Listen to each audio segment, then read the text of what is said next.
Have you heard about the Affiliate Management Expo? It is a free online event dedicated to affiliate program management. It's the first of its kind, and it takes place on February 16th and 17th, 2021, and will have over 20 of the affiliate marketing industry's top thought leaders sharing their strategies and tips to start and grow affiliate programs. Some of the topics to be covered include affiliate recruiting, affiliate activation, influencer strategies, compliance, and much more. Go to www.affiliatemanagementexpo.com/home to secure your free ticket. We look forward to seeing you there.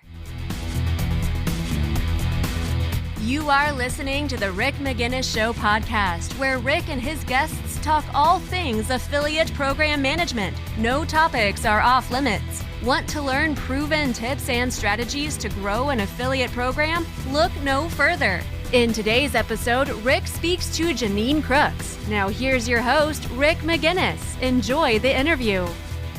Welcome back to the Rick Magennis Show. Today's guest is no stranger to the show. It is Jeannine Crooks from Awin. Jeannine, good morning, and how are you? Hi, Rick. I'm doing great. Thank you so much for having me today. Great to be back. Welcome. You are the second person to be on 2 times, and always good to catch up with you because there's always something to talk about. And in particular, there's something interesting like that your company's doing that we're going to get into in a little bit. But first, just in case anybody doesn't know who you are, just explain to the audience a brief background of who Jeannine is. Okay. Well, I'll do my best. So Jeannine Crooks is me, and I'm the Partner Acquisition and Development Manager at Awin US. So we're the network that owns both awin.com and sharesale.com. I've been in the industry for, over 20 years now. Isn't that scary? And I'm going to actually be celebrating my 10-month anniversary in February. So just next month with Awin. So I'm very excited about that. But I've I've done everything in the industry to a point. I've been a publisher, I've been a merchant, I've been a vendor, and this is actually my second time with an affiliate network. So I love the industry, and I couldn't imagine doing anything but affiliate marketing for the rest of my life. That's good, and you are definitely one of the champions of affiliate marketing, and you're definitely one that likes to give back and help the industry move forward, and that's good because we need this. We're growing rapidly, but the industry always needs people like you. Well, thank you. I was just honored. I was elected to the board of directors for the Performance Marketing Association, for the PMA. So, I'm very honored to be able to serve there for 2 years and just really try and help grow our industry, kind of steer through some kind of crazy times online. The FTC is reviewing their compliance requirements again, for disclosure. So, how can we help through that? Just a couple other things coming up. So I thought if I had a chance to serve, this would be a good time, and I was fortunate enough to be elected. Oh, congratulations on that. Thank you. And I know compliance, it's always a subject that everyone loves to talk about, and it's always it's something that is necessary and so important because there's so much liability involved. And we're not going to get into it now, but it's just you definitely need someone with experience to understand that and to guide people through it because it's not easy to understand. Right. It can be overwhelming and intimidating. And so I know that some people get scared by it, and I don't want them to be. There's some basic good guidelines that you can follow that will, kind of carry you through. I know that's not our topic for today, but for what it's worth, I'm going to have a post coming out next week on the PMA blog about compliance. So we can leave it at that. Come read the blog. That's good. That is always good information for people because I think that's one of the pieces that brands and our advertisers lack is just their compliance. They don't understand it enough, so they don't spend a lot of time implementing it, and it can be costly in the end for them. Very true. Very true. So anyway, moving on from compliance to something that I found interesting and refreshing in a way is Awin is going with a 4-day work week. That is something that it's very interesting, and I wanted to get your thoughts on it and how it's being rolled out and how it was even brought up to be put into place, because you're obviously excluding like another 8 hours of the week that could be done to work. And I wanted to see how all that was thought of in putting this into place. So if you don't mind, just sharing the origins of it and what it really entails and where do you see it going for the future? Okay. No, I'm glad to. I'm glad to. I know that we're unusual in this, but one of the things that's always important with Awin is quality of life for their employees. And so, they're always kind of looking for ways to try and make sure that we maintain our work-life balance, in a very positive, healthy fashion. And so that's part of the reason why they came up with this. It's actually been in the works for a lot longer than we realized. Senior management, and I'm talking at the C-level management, had been discussing this and planning this for a while. And they'd actually had teams researching it and, trying to determine the best way to be able to implement it. Last year during COVID, because they understood kind of about the additional demands that were placed on their employees during lockdown and things like that, we actually started taking Friday afternoons off. And so that was company-wide. Everybody took off Friday afternoon. And it worked out very well. We didn't see any issues with performance declines. We didn't see any issues with declines in customer service, because usually there were a couple folks that were still working anyway and were able to take care of anything that came in last minute. And a lot of us, walk around with our phones. So we're always checking to see if, gee, did we get an email? Oh, goodness, I'm going to pop on right now and help somebody. So that worked out really well. And almost at the same time, they started talking about moving to the 4-day work week. And so we all kind of got used to working in the 36-hour, so to speak, range. So the idea of being able to, kind of cut back another 4 hours wasn't overwhelming. We'd already learned a lot of the strategies to be able to do that. But we also did a lot of planning about it. We're not all gone on the same day. And we can break it up. Like for me personally, I'm gone on Tuesday afternoons and Friday afternoons. Those are my time. So we can split it into half days if we wish, because I've got some job responsibilities that I just plain have to do every day, period. And there's a lot of folks that are like that, or some that will just take, Tuesdays off or Wednesdays off or whatever. And what we've also done, though, is done a tremendous amount of coordination on that. We don't get to change days during the week that we're going to be taking off. So therefore, we could plan on a firm schedule. So when someone is gone, someone else in their department already knows that that person's going to be out and is already prepared to be their backup. And that's a very important thing. That way we make sure that nothing ever drops through the cracks, because our number one priority is to take good care of our clients, both our merchants and our publishers. That comes paramount over everything else. So, and I've watched it now. We've been doing it now for about a month with the full 8 hours off each week. And it's been going very well. I get to see a lot of the emails that come into kind of some of our general mailboxes. And I haven't had anybody go, oh my God, there's nobody there to help me. Not one of those. It's just like, it's just general questions, really. It's not really, my person is gone, can someone else help me? So while it's taken a lot of planning and a lot of coordination, it's working out well. We haven't had any clients that have said, you've let us down, because we never want to do that. So it's been seamless. And I think it's also been good, though, because I think a lot of employees now are kind of getting to have a little more time to just kind of relax and breathe and be with their families and take care of the things that they need to do in their lives. Life is a little different now than it was a year ago. And so it's nice to kind of have that support from the company to do it, and all the tools that we need. We've gotten, additional tools as a company that help us to keep track of different projects, like Asana and stuff like that, so that we know what's going on and kind of in each person's job. And so it's been fun. I'll be honest. I don't always take off the full time, depending on whatever tasks I've got, but I've got the luxury of making that decision myself, when I can just kind of, just focus on writing something or on, recruiting or something like that if I want to, or I can just take my Siberian Huskies for a walk.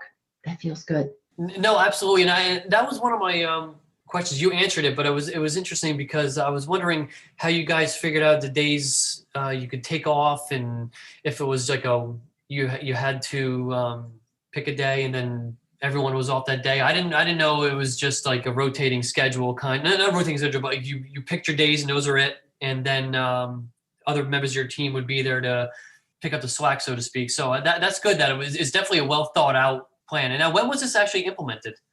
We started the first of the year. And, Okay, so and it definitely was that way. I mean, they said right up front, everybody can't have Monday off. Everybody can't have Friday off. You need to work that out within your teams.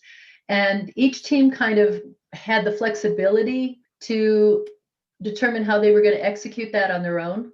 So there was not an official mandate from above, because the feeling is, those team leaders know what they need in their respective departments. So let them, they are the best ones to manage to this goal. And, seriously, I haven't run into any issues myself as I'm trying to reach out to coworkers. There's always someone that I can reach out to.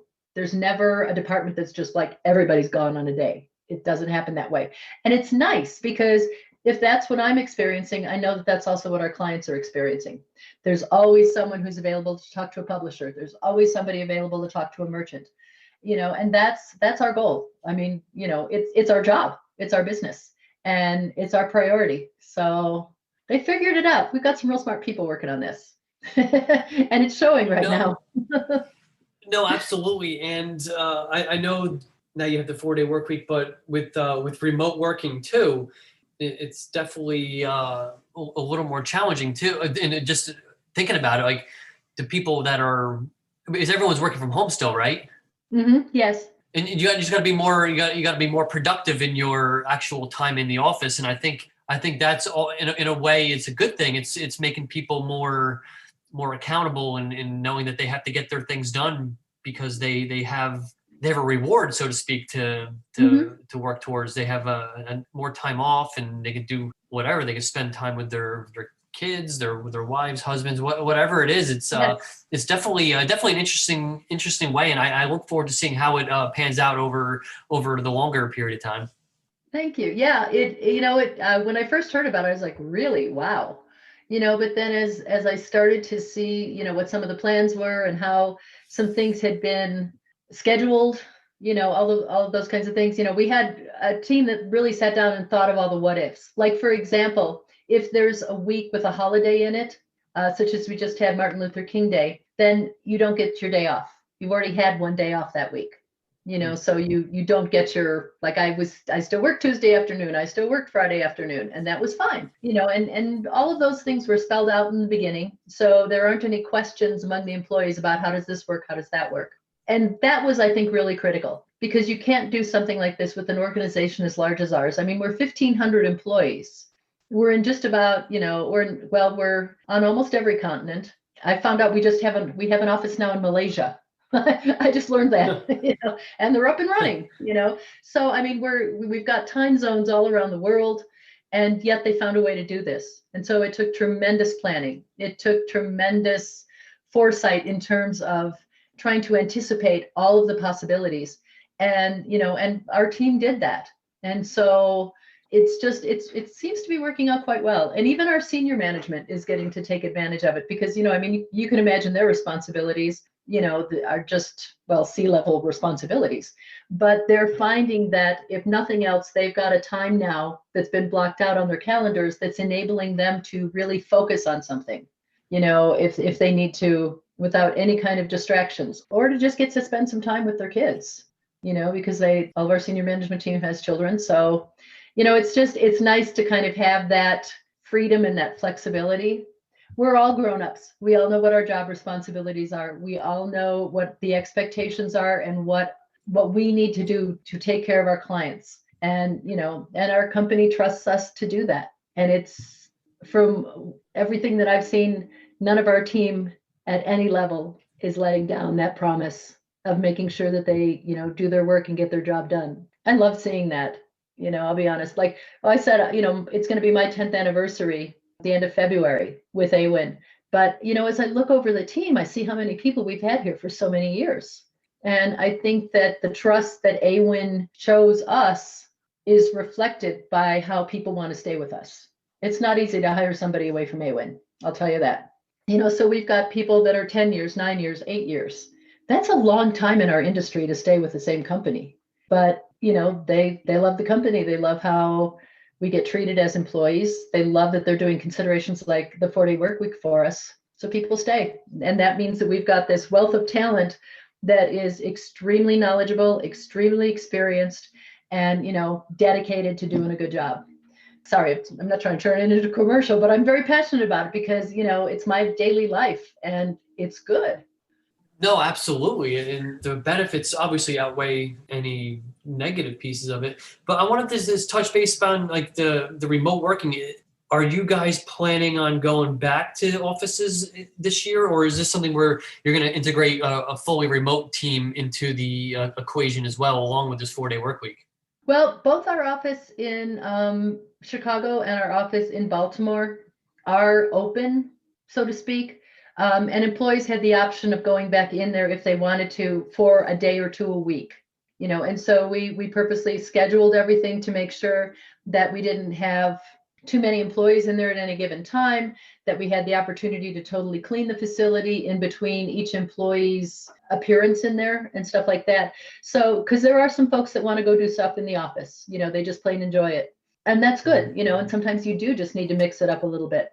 So that is that way, but we as a company had a long-term plan of having more people working remotely than not. So, and thank God we had already been thinking about that, because when our offices had to be shut down, it was basically a seamless transition to have 1,500 people work from home. That is not easy, but we were ready for it. We had all of the equipment in place, and it's worked out beautifully. We were able to not, skip a beat while we did it. And that was nice. So, I'm not going to say that we're not going to have offices in the future, but I'm not sure that they will be the same function that they were in the past, where, everybody's got their spot to work at. It may be more for, meetings occasionally or whatever that might need to be done. But I don't think they'll be the same in the future as they were in the past, for sure. No, it definitely has been for all the people that I've spoken to that run larger teams. They say the same thing. It was a pretty seamless transition, and it's working out wonderfully. And like you said, they're giving employees the options of whether they want to go back and work for a couple of days in the office or stay home. It's and that's what it's all about, is being flexible and allowing them, your employees, to understand that you care about them and you're not forcing them to do anything that they feel uncomfortable about. Exactly. That's been a really big priority, with our company. And, we literally conducted, webinars and team meetings, as soon as everybody was working from home, to just try and help and see if there were any ideas we could share, any ways to suggest support, things like that for each other. And giving options, because not everybody works from home the same way. Like for me, I like to have something on in the background, whether it's the TV at a super low volume or a little bit of music or something like that. I like that noise. Some people need to be in complete silence. For me, I will work at different times. Like last night, I worked until 9:30 while I was watching TV. There were some, kind of administrative tasks that are just kind of those ones where it's redundant, but you have to do it anyway. And I could do it, and watch my favorite episode of Eureka, one of my favorite shows, at the same time, and so I got my work done, but it wasn't necessarily between 9 and 5. I got what I had to get done within those time periods, but I could do the other stuff later. And, it's having that kind of flexibility, I think, is important in our industry. I think it's one of the real benefits of our industry, is that we can do that. We meet all of our required obligations, but Awin tries to make it a place where, if you've got a doctor's appointment and you need to run, go do it, or run an errand, or you have a chance to go out, for lunch or something like that, that's okay. You know what your responsibilities are. You're a grown up. You're being treated that way, and so we get to do that. And I love that about our industry, about my company, but about our industry as well. We're a 24/7 industry, if you think about it. I get emails all times of the day and night. I get pinged on LinkedIn. I get pinged on Facebook. In the middle of the night, I'll wake up in the morning and my iPhone is just listed with messages there from different people. But that's part of the fun. That's one of the things that I just love, that energy, that it just never stops. And I'm glad that I'm with a company that understands and embraces that and encourages that and supports us through it. No, absolutely. That's what it's all about, is a good culture. But you mentioned something in your previous statement about the industry is so fun. I know you always have a blast at these conferences and events, and without them for the past basically year. How are you holding up? Because I know they're a big part of your life. They were. I would usually go to between 10 and 12 conferences a year. So I am basically definitely in conference withdrawal. It's been hard. I've attended a lot virtually, and we're trying to do as much as we can with those, but it's never quite the same as being able to see somebody in person. So that's been a bit tougher. I'm really hoping that we'll be able to start attending some this year. Hopefully the first one that I think that I've got on my schedule right now is in May. And, I'm really hoping that it is going to be able to happen. So it's been hard to try and make the same things happen virtually as in real life. And I've seen, probably 7 or 8 different platforms of people trying to do it. I don't think that there's, the special one. It's like part of the conference challenge, moving it online, is you've got the content and then you want to have the networking. The networking part is always the part that I enjoy the most. And it's hard to try and make that happen virtually because, I can't stand in line behind somebody while we're both, waiting to get a cup of coffee, or while we're both, checking in at registration or something like that, or just wandering the hallways. Because what I'll always try and do, like at Affiliate Summit, is if I see somebody standing there, looking a little bit bewildered or overwhelmed, I'll go up and talk to them and just say, hey, how you doing? Can I help you with something? Because sometimes people, Affiliate Summit, that's like trying to, take a drink from a fire hose, especially if you're a first timer. Hi, here's 5,000 people. Good luck, Right. But you don't get those opportunities virtually. And I think one of my frustrations virtually is, I'll reach out to start a conversation with someone and my conversation invitation is not accepted. And that's okay. I mean, I get it. Not everybody has time all the time to do that, but some audiences are definitely better at that than others. I went to an event with Martech. I hosted a group on there a couple of weeks ago. We did a kind of a happy hour sort of thing. And we had some really good networking there. That was a lot of fun. And that was well done. But I don't know that that's scalable beyond, we had, I think, 50 or 75 people involved. And it was good. We had a good time with that. But you can't take that into the, hundreds or thousands level. So I'm definitely missing conferences. No, I trust me. I know it's not traveling, not getting to see different places, meeting new people. It's definitely strange. But I think the first time we're allowed to go to these events, it's going to be just like mayhem. Everyone's going to be crazy, and they're going to just be excited to see everyone. And it's probably going to be like nothing we've ever seen before. For sure. And I mean, I appreciate and respect people who, if they're not comfortable with that and don't want to come, that's fine. God bless. But for those of us that are comfortable with it, I really hope we get the opportunity to do it. I mean, I've already recovered from COVID. I was blessed that it wasn't a big deal for me. It was not even a bad cold. I got over it fast, and now I'm a bit more protected from natural antibodies for a while, so I'm not afraid to go and be by people. And I hope I get that chance. I know. My wife, she's actually getting her second or final vaccination tomorrow, and she's already preparing for the symptoms that come with it, like the side effects, and they sound like they're a lot worse than actually what some people actually had when they had COVID. It sounds horrible. Oh, I'm sorry to hear that she's going to be going through all that. Yeah, I mean, between my husband and I, we know over 130 people that have had COVID. And, it's ranged to, most people either had a very mild set of symptoms or none at all. Like they didn't even know, had to get tested for work and went, oh, really? I was positive. And then they stayed home the required number of days, before they came back out. For me, I really just thought that maybe I was coming down with a cold. But my husband had to get a test because he was going to have a medical procedure done, and he came back positive. And then they told him, well, if you're positive, your wife probably is too. So I went and got the test, and I was. And, it was kind of one of those moments I thought about it. I'm like, wow, people die from this. Do I feel like I'm dying? No, it's not an automatic death sentence because you get COVID. You may be, mildly sick. You may be, sick a little bit more than that. Everybody kind of has a different reaction to it, but you're not guaranteed to die. It is not a death sentence, and, I was fortunate I don't have any pre-existing conditions. So it really wasn't a big deal. My temperature went all the way up to 99.0, because they make you take your temperature all the time, so I guess what I want to just say is that if you do test positive for COVID, it doesn't have to be horrible. It could be very mild. And, that's what I wish for everybody. If they do end up having to go through it, that they just have a very mild case, because it's mutating. It's getting easier. So anyway, I'm not a medical professional. I don't play one on TV, but I can just tell you my personal experience. And that's the thing. It's like, obviously everyone's different, and everyone's comfort level is going to be a little different, and rightfully so. And when these events start opening up, like Affiliate Summit, there's going to be the little weirdness. Like, do you shake the person's hand? Do you hug them? Like, what do you do? And it just, for a while, it's going to be like that. So it's just how we're going to have to operate.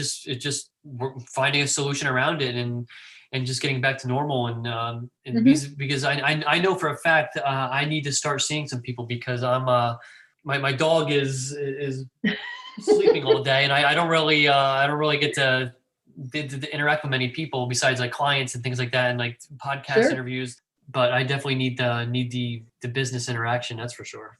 Well, and it gets to be really fun. I mean, I've got, our community is pretty open. I mean, we can, eat inside at all the restaurants, and a lot of them have patios as well. I mean, I'm in Colorado, but for the next 5 days, our weather is in the 60s. Upper 50s and 60s. So, I'm looking forward to having, lunch on the patio today. And I was able to do that over the summer. I've got some of our clients that are kind of in my close geographic area. So I would meet them outside on a patio for lunch, and the tables even there were spaced apart, and they were comfortable with that.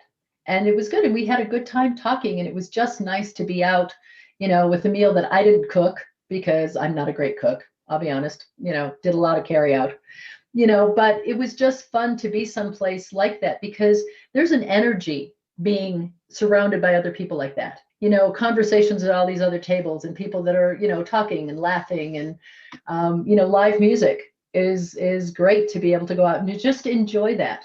And so I'm looking forward to that being a part of just everybody's regular life again, because I think when they go out and get to do it, they're going to discover just how much they missed it. No, but we're not designed to be full creatures hiding away, in individual caves. No, I couldn't agree more. And I look forward to that. And I'm planning on making Affiliate Summit my first event back. We'll see how it goes. But that's where I'm targeting it at. And I believe it's in Las Vegas, right? They're having it in Las Vegas? Yes, that's the plan right now, is to have Affiliate Summit West in the fall in Las Vegas. So hopefully it should be really great. I'm looking forward to it. It'll be fun to just see everybody, and just to really get to lay eyes on them live and in person, because, you can only do so many chats and see how everybody's doing. And I mean, there's been some major transformations. I mean, I've seen some people who have just, spent the time, working out, or they've changed their hair color, their hairstyle, or something like that. And it's just fun to connect.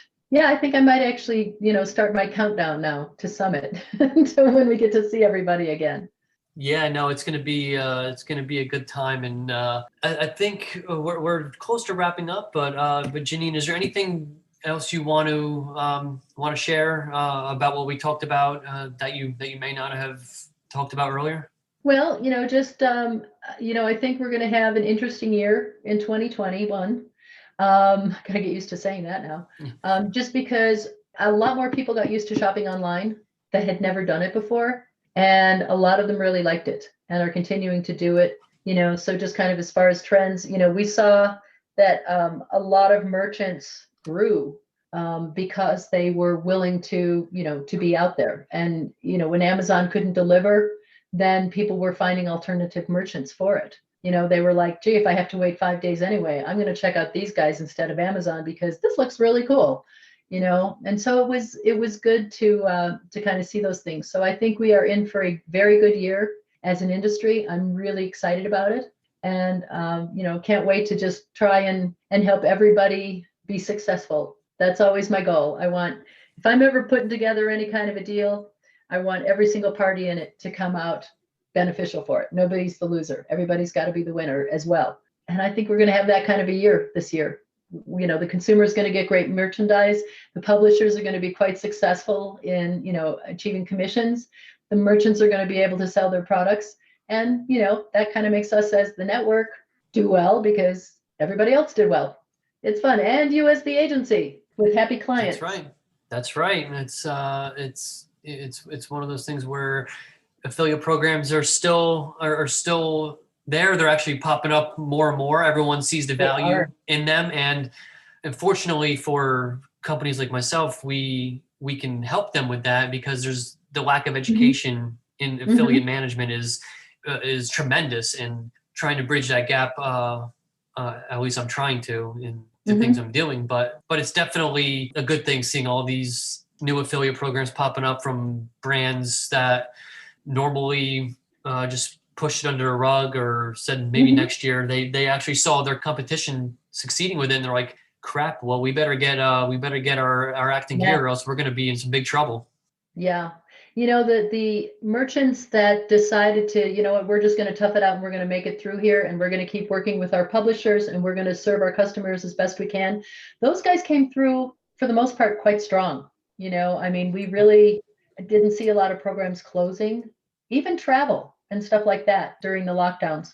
And now we're watching, we're adding a couple hundred programs every month between Awin and ShareASale, literally a couple hundred. And it's exciting to see. So we've got a lot of companies that are discovering affiliate marketing for the first time and discovering, what kind of incremental benefits there can be from that, which is huge. And, we've got other companies that are really seeing how well affiliate marketing is performing and consequently growing their program, and kind of learning some of the nuances on it. Kind of one of the things you and I have discussed in the past is that, some companies, especially like the big corporations, will have like the limit on how much, because everything has to be a line budget item, so affiliate marketing, this is the total amount we will spend this year. And then they blow through that budget by September or October because their affiliate program's been so successful. So we try and teach those guys early, what, you may need to modify your budget on that, let your senior management know that, because you're going to be successful. You have to modify it because you've been so successful. And that's like the best possible reason for having to redo your budget. Wouldn't you agree? Yeah. I couldn't agree more. That is, that's probably the only reason I would like to redo a budget is to increase the amount of money that we're allowed to spend. Exactly. And so we've had a couple of corporations where it's like, oh, it's been a surprise to them because everything else has been a fixed cost. And affiliate marketing may not be a fixed cost, but hopefully because it went up, because it exceeded your expectations. That's a really good place to be, and that's when you want to make sure that as a company, you totally embrace your affiliate program because it's performing for you, and it's beyond your wildest dreams, beyond your forecast. It's a good thing. So, if that's one hint I can leave for affiliate managers out there, is make sure that you help your senior management to understand that, and keep them informed on how well you're going throughout the year, so that they can maybe be prepared if you come back and say, look, I need more commission money because we're making these kinds of sales. And if you do that, you're going to have a strong case to take to them for why they might need to change their budget. So anyway, it just cracks me up on the ones where it's like, no, we want to pause our program for 2 months because we've run out of money. Could we talk about that? It doesn't work that way. It's not a faucet that you can turn on and turn off. Unfortunately, some C-level people see it that way. They don't really understand the nuances of momentum. So anyway, part of the fun, but a good affiliate manager keeps an eye on that, and their agency keeps an eye on that for them, with them, so that they can anticipate and prepare for mind-boggling sales. Yeah, well, that's the name of the game. They want to you want to grow, and your affiliate program, if you run out of budget, that's a good thing. You don't pause it, because we talk about all the time, the relationships. You're going to burn those relationships, and it's so hard just to turn it back on again, because the trust is broken because you decided you wanted to pause for a few months because you don't want to invest more money in it. And then the affiliates see that and they're like, why am I going to continue to work with it when they can turn it off anytime they want? It's that. And then the other thing is you're also letting down your customers who found you through those affiliates. And, that doesn't take away the customer's desire for that type of product. They just find a different source. So you can actually, turning off your affiliate program can hurt your business in terms of you are literally telling your customers, go shop from somebody else. Not a good idea. So, that was another lesson that I think some painfully learned last year. Your knowledge and your expertise is always valued, and I appreciate you coming on for the second time, and hopefully maybe next time we'll be talking about our adventures at a conference in person one of these days. I love that idea. I'd love to come back anytime. It's always fun talking with you, Rick. I always enjoy it so much. We want to hear what you thought about this episode. You can email Rick directly at rick@bearcatmedia.com or leave a review where you listen to podcasts. Don't forget to subscribe because new episodes will be released every Wednesday. And hey, Rick is hosting a virtual event in February that you won't want to miss. The Affiliate Management Expo will be held February 16th and 17th, 2021. This is a free online event for brands looking to grow or start an affiliate program. Over 25 affiliate marketing thought leaders will be sharing their tips and strategies to grow and start affiliate programs. Go to affiliatemanagementexpo.com/home to reserve your free ticket today. Thank you for listening to the Rick Magennis Show Podcast. Never miss an episode by subscribing to the podcast in iTunes, Google Play, and wherever podcasts are available. To learn more about Rick, go to bearcatmedia.com.